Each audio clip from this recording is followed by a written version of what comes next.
In this review of the week's news, petitions were presented, school construction commenced, roads reopened, and children ran cross-country. This is CTV News Week in Review. I'm Grant Mangan. Alan Ray, the consultant behind the design of the CTV building, escaped disciplinary action after quitting the engineer's professional body. Now his employee David Harding, who helped with the design, has followed suit. Emma Cropper has the story. With just over a week before his disciplinary hearing, David Harding, the engineer who designed the failed Canterbury television building, has quit the industry's professional body, leaving those who've been fighting for justice frustrated. Well, I'm disappointed, but he's just following suit from Alan Ray. Alan Ray gets away with it. Dave Harding gets away with it. Marianne Jackson was CTV's only employee to make it out of the building alive after it collapsed on February 22nd, 2011, killing 115 people, 16 of those from CTV. David Harding was the engineer employed by Alan Ray Consultants to help with the design of the building when it was built in 1986. And today, the Institution of Professional Engineers New Zealand says they received a letter of resignation from Mr Harding, leaving the IPENZ unable to make an order against Mr Harding in one of two disciplinary hearings scheduled for later this month. But Marianne Jackson believes those higher up the food chain are also responsible for the faulty building design. Dave Harding was just doing what he was told to do by Alan Ray, and Alan Ray needs to take responsibility for not overseeing him, and he put him in a far too responsible position for what he was capable of. A report by the Canterbury Earthquakes Royal Commission found the CTV building had serious design and construction flaws. It also noted Mr Harding was working beyond his competence. He was left largely unsupervised by Alan Ray, despite limited experience designing multi-level buildings. I just don't know how they sleep at night. You know, why don't they just admit it, that they're in the wrong? They did the wrong thing. But resigning from IPENZ doesn't mean they've got away with it. Working with engineers from America, the police are currently investigating the collapse and are yet to release their report. I know they're not going to be off the hook. They might think they are, but they're not. They've got a long way to go yet. A group of 60 family and friends of those who lost their lives in the building will continue to fight for justice and accountability. But February 22nd will always sit in the back of the survivors' minds, especially on days like today. Different times it affects me, but today it is. And I don't know why, maybe just different times it does affect you, other days it's fine, but it's not a day that goes past that you don't think about them all. Mr Harding will still face a disciplinary hearing on July 14th regarding his reassessment for continued registration as a chartered professional engineer. Emma Cropper, CTV News. A petition against Fern Farms discharging waste into the Waimakariri River has been handed over to Environment Canterbury's Chief Executive. Marcus Gibbs was there. Handing over more than 2,000 signatures to Environment Canterbury. Retired farmer and recreational fisherman Mac McAlwain launched an online petition last week. The aim was to stop the Fern Farms from acquiring Environment Canterbury's consent to discharge wastewater into the Waimakariri River. I think it's a simple issue.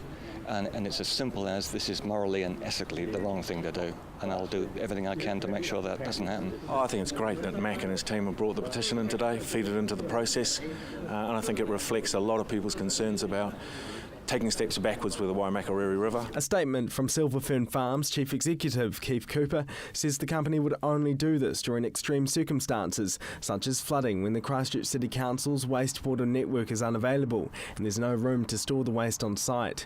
Fern Farms last discharged treated effluent to the Waimakariri River a month ago. Before that, they dumped wastewater in early May. The maximum amount the company plans to dump on one day is about 3,500 cubic metres. That's the equivalent of 350,000 litres of wastewater. These discharges relate to the earthquake damage to the city's wastewater network. And the impacts of the earthquakes have caused Fern Farms to exercise the consent that they held into the river. None of us want that to happen.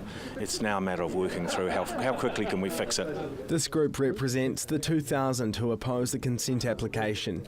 They're worried about the environmental impacts the discharge will have on the fish living in the river. With the intense pollution, it would give a cause for concern of what else you're getting along with your fish. Yeah. And it certainly ain't chips.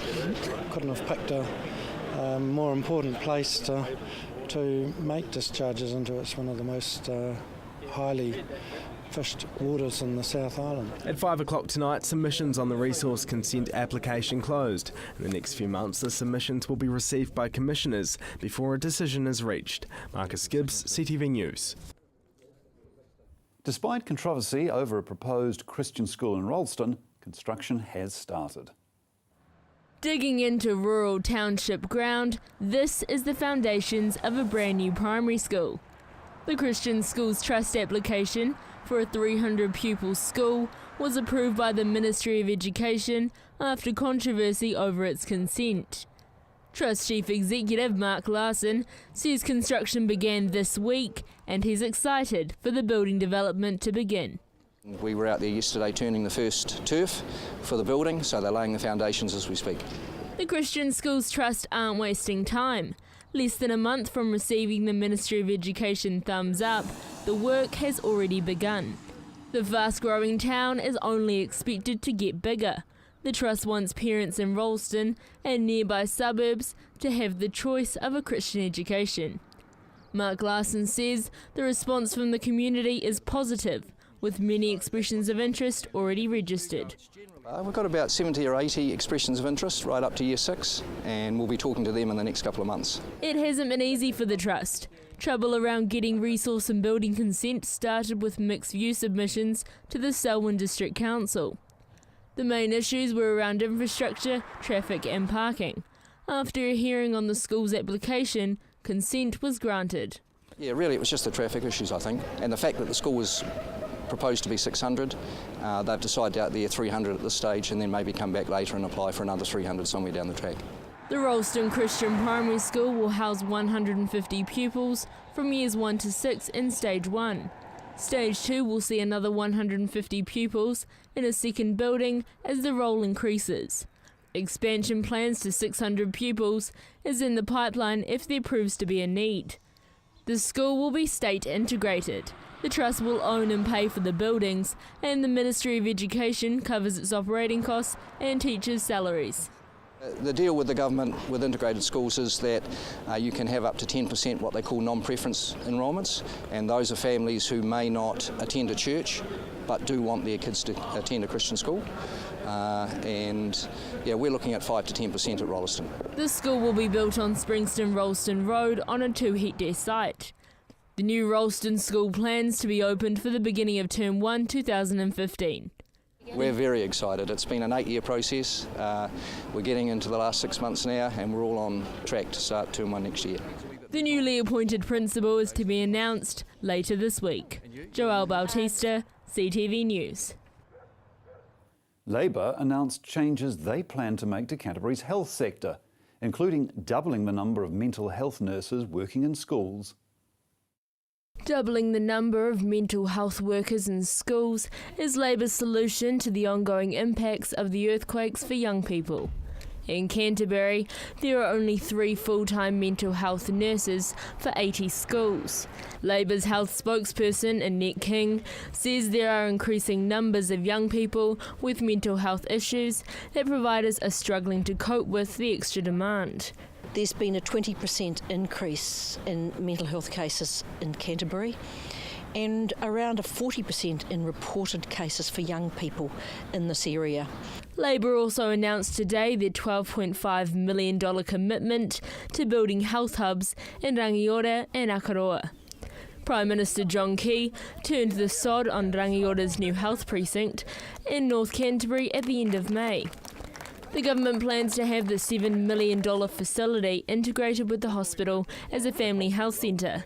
Labor's health spokesperson, Annette King, says the government's promises simply aren't good enough. The truth is that this government has reduced the health budget in real terms, 5 out of the 6 budgets they've announced, and in Treasury's own figures going forward, in the next 3 years, they intend to cut the budget each year. It's gone beyond the pale. We need to ensure that there's adequate funding going into health services. New Zealanders demand it, they want it, and they deserve it. Annette King says nearly 4 years on, the people of Canterbury are still struggling with the effects of the earthquakes.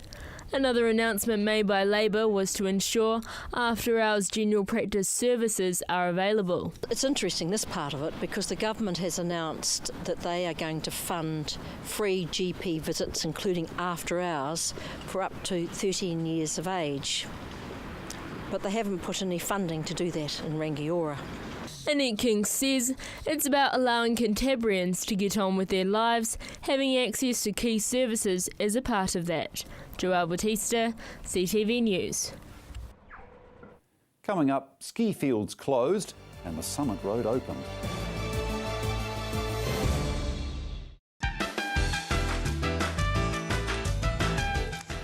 Join me, Jude Kirk, every weekday as I share with you some of the best shopping in Canterbury.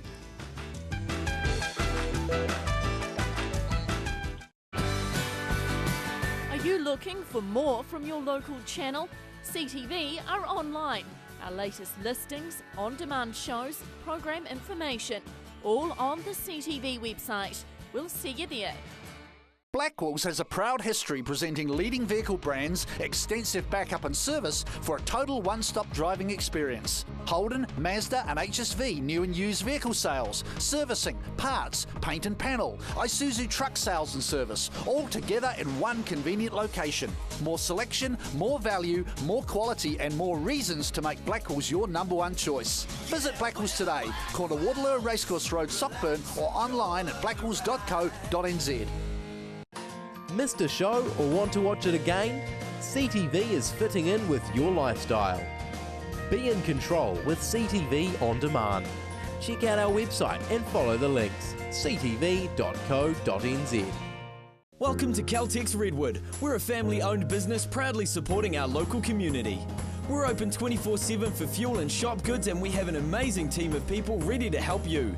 Save at least 6 cents per litre using AA Smart Fuel cards. We also offer great value on our LPG bottle fills. We have a full workshop and Bridgestone Tyre Centre. Our mechanics and tyre technicians will get your car sorted. Caltex Redwood. We're just down from St Bede's on Main North Road. Caltex Redwood. What drives you? Hi, I'm Caitlin, the naturopath here at Staywell Pharmacy. Working with the pharmacist, I use herbal and nutritional medicine to recommend natural alternatives for your health. This can be to counteract any side effects of your medication, general health advice, or natural options for you and your family. I'm also available for consultations. So come in and see us at Staywell Pharmacy, 27 Shands Road, Hornby. Staywell Pharmacy, live well, stay well.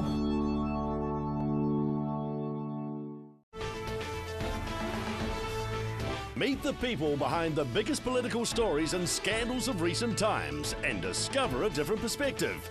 People in Politics. Monday afternoon at 1:30, CTV.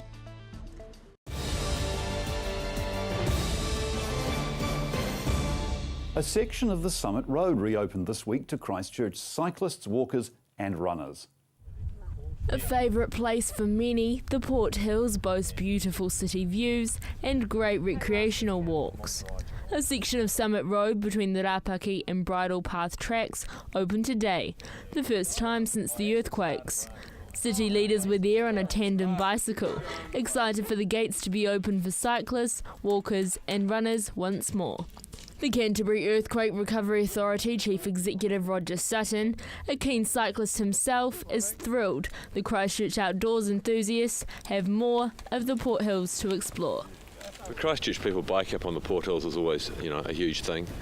And have another part of the Port Hills open, a really nice part of the Port Hills open, is going to make a real difference to a lot of people. It's fantastic. Tracks reopening include Whakaropo, part of the Crater Rim walking track, and the bike track between Bridle Path and Castle Rock.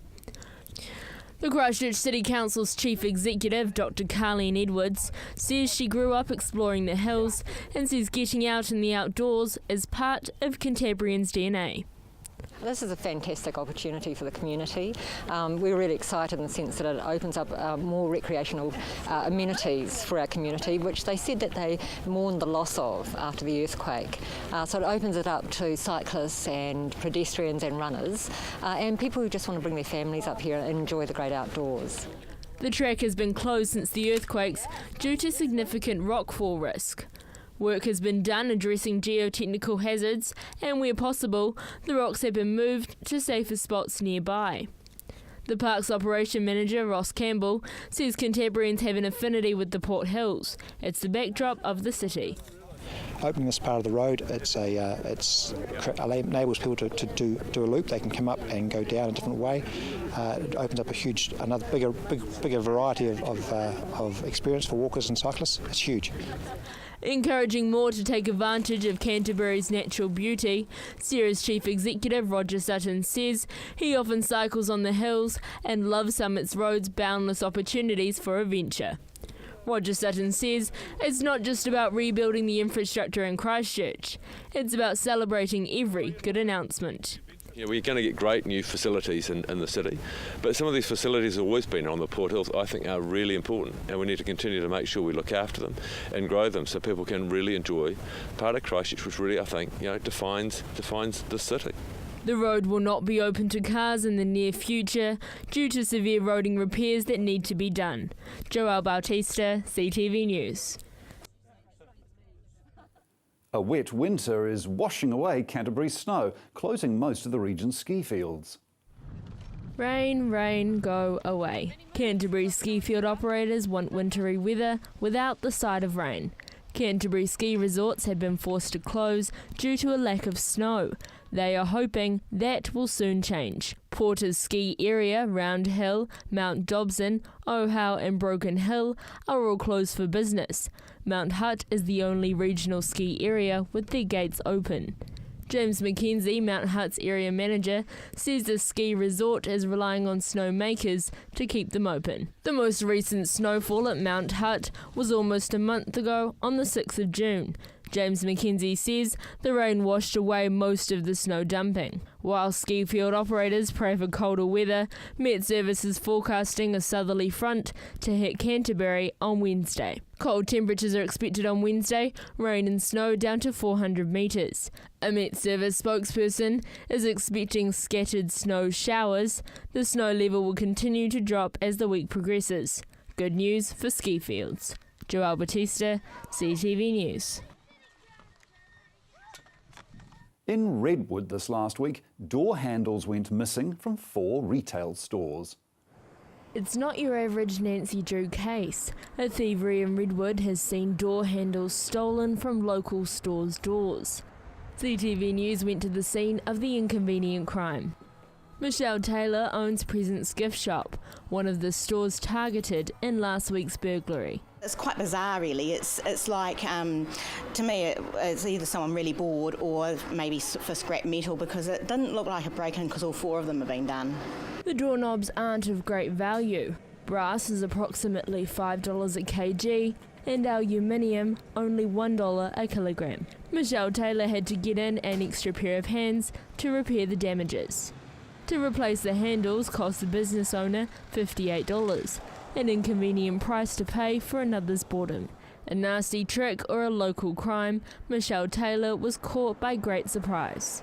Oh, I can't get in. So I rang my husband and he sent someone over to break into my shop, and so I could open up for the day. And then I realised while he was away getting some more door handles that the back door handle had gone as well, and so did all the 4 shops in this block. Every one of them had been tampered with or taken. After having a good laugh at the amateur crime, Michelle Taylor doesn't want any more trouble for the local Redwood stores. Initially, I was a wee bit, fragile that morning, so initially I went, oh my God, type thing. But then I had a bit of a laugh about it after it all calmed down, and you realise it was quite a funny, bizarre thing to happen. Joelle Bautista, CTV News.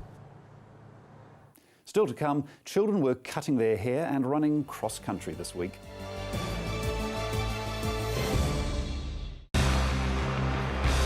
Red and Black Sports match of the day in the Press Cup this week. It's on our screen, Sunday 12:30, 5:30 replay on the day, and 7 o'clock next Thursday night. Catch the match. Have you seen something you like? You can purchase a copy of CTV's own shows so you can watch them again and again. So give us a call on 3777 033 and order a copy today.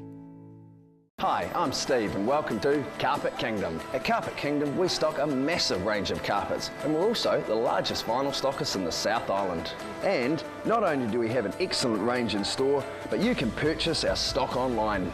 We offer free measuring quotes, we have our own installation team, we ship nationwide, so come on down and see us at Carpet Kingdom, 312 Wilsons Road in Waltham, just off Brougham Street, or visit us online at carpetkingdom.co.nz.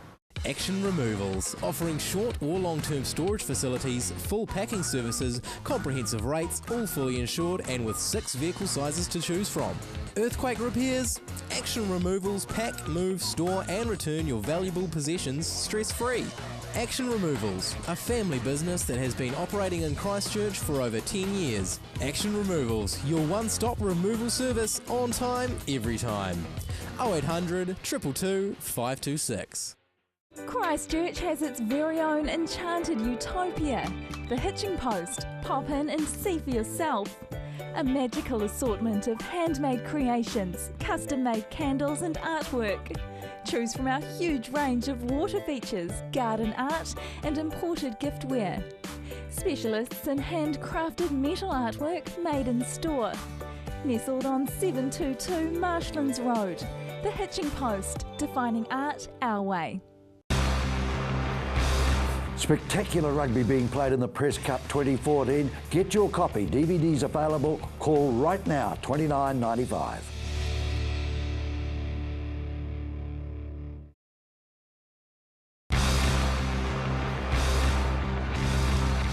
Flash News 7 at Red and Black Sport gets a new title as well, but we'll still be talking every week to the movers and shakers in sport. Red and Black Sport, Monday night, 7:30 here on CTV.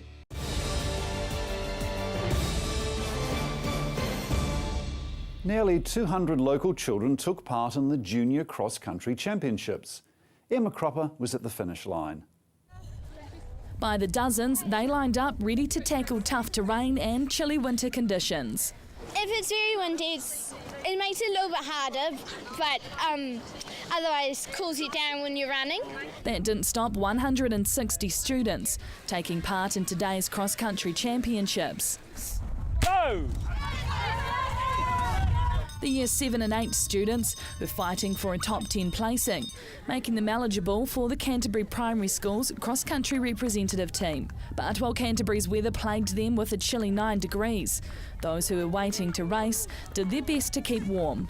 I always want to keep warm before the race and just get ready and don't pull any muscles or get cramped during the race so we can go faster. And one by one they crossed the finish line of the 3-kilometre race at Roto Kohata Reserve. How are you guys feeling? Shattered. Tired, exhausted.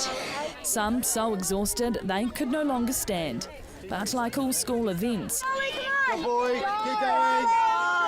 the proud parents didn't mind donning their gumboots and cheering on their children from the sidelines. Oh, absolutely not. It's all part of the fun, isn't it? This muddy winter sport being a great way to keep children active in winter. Well, it's pretty important. It keeps their fitness up and, it's just a good winter sport. For those who nabbed themselves a top 10 placing to head into the next round, training is only going to become harder from here. A lot of them do a lot of training and the ones that do make the team will do even more training. Those moving on to the next round will be training with a coach before their big race in Hanmer Springs in September. Emma Cropper, CTV News. Teenage girls at a local school were cutting off their hair for a good cause this week. Gone are these long golden locks. Ruby O'Neill said goodbye to her long hair today. What do you think of your new hairstyle again? It's really light and different. Like I'm used to it being real heavy. But this wasn't just a regular haircut. Over 25 teenage girls at Marion College cut their hair off for a good cause. We have girls at school who have been through cancer and have alopecia, so it's kind of a way to give back to them. And while they nervously lined the school yard, I'm just hoping that I won't get a bob. I really don't want a bob, but it's probably inevitable. One by one, they took to the cutting chair. I've never really had short hair, but it's for a good cause, so why not? The event was all in honour of one special student and friend. Libby Galbraith's a Year 13 student at Marion College.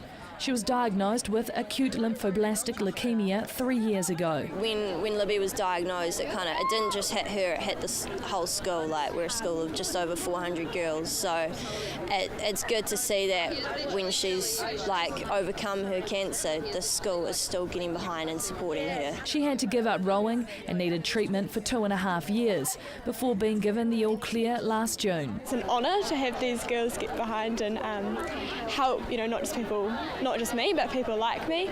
And it's really cool that they can see that this is a need and this is a cause, and that it's amazing how willing people are to do something for other people. This isn't the first time the school has shown support to Libby. This was their entry for Stage Challenge this year. Titled Libby's Story, 46 students recreated her journey through movement. Yeah, it was a pretty emotional night seeing it performed and watching it with my parents and stuff. It was just a really cool way that my story could be, portrayed in such a positive way as well. While these girls are nervous about cutting their hair short, a major milestone for Libby was growing her own hair back. CNEWS caught up with Libby 5 months ago as she was adjusting to having long hair again. The only thing for me that made me feel like a cancer patient was the fact that I had no hair. And when it grew back, I remember the first time I got told off at school for having my hair out because it was too long. I was ecstatic. It was the best thing ever. The students' hair isn't being wasted. It's being sent to Freedom Wigs in Dunedin to become a temporary hairdo for others. Emma Cropper, CTV News. A new biosecurity dog started on the job at Christchurch International Airport this week. Marcus Gibbs met her and her handler.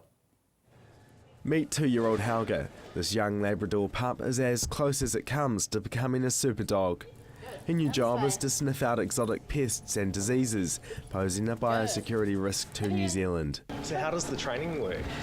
So they're trained to find risk items like apples and bananas or fruit in bags. So if you can imagine these were passengers' bags, the command when I hit the bag is seek. That's to draw her focus on to start sniffing the bag, and then to guide her around to sniff around the bag to try and find the target odour that she might be looking for. Kimberly and Helga are the newest of 5 detector dog teams based in Christchurch, working at both the airport and Littleton Port. Together these two will soon be scrutinising flights and cruise ships arriving in the Garden City. We try and keep them highly motivated between these are pods, but if you could imagine the bags, that's why it's let's go over here, round this way to guide her around the bag. So it's the commands to kind of keep her focused and keep her searching.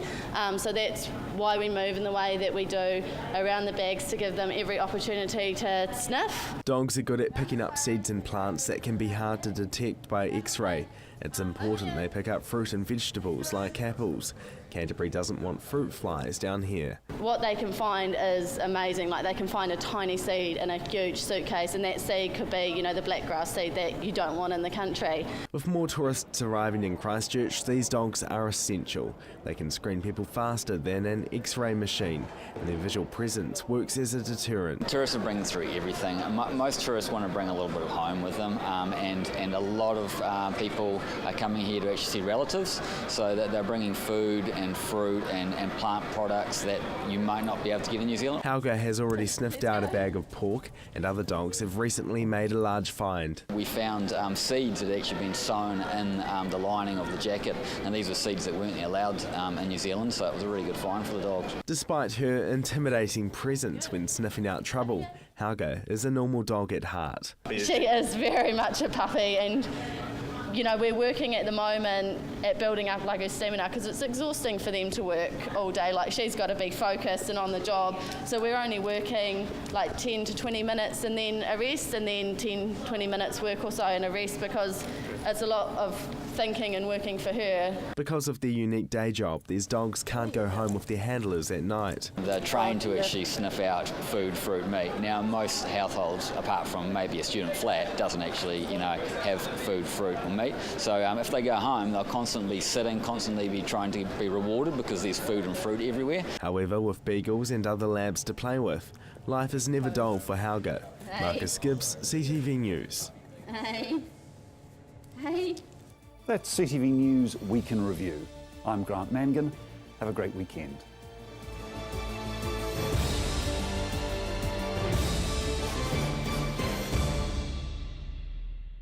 Supporting local content so you can see more of New Zealand on air.